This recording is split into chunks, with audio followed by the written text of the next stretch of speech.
In today's video, I'm going to teach you how to set up Claude AI desktop app. We'll move through three simple parts: signing out if you're currently signed in, downloading the desktop app, and completing the installation.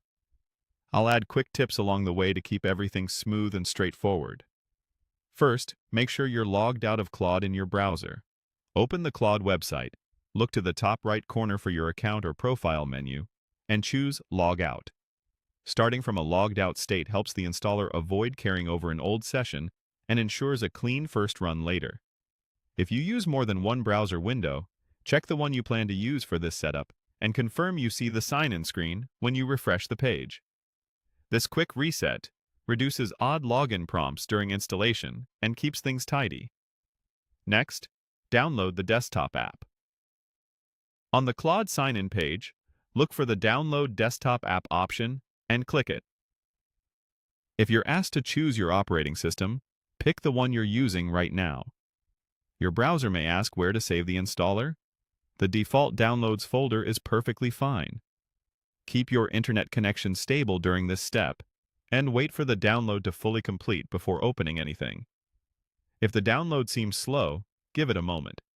Larger files can take a bit depending on your connection. It's also a good practice to confirm that the file name and publisher look correct so you know it came from the official source. Now install it. Open your Downloads folder and run the installer you just saved. On Windows, that's typically an exe.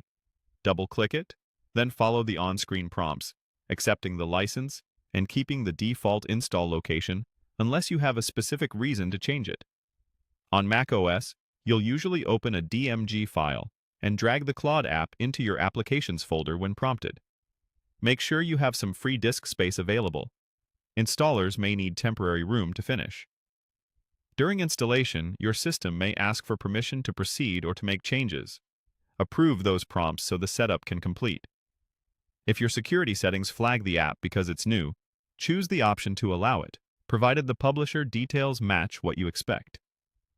If you see options like creating a desktop shortcut, leaving the defaults on is usually best. Let the progress bar finish and avoid moving or renaming the installer while it's running.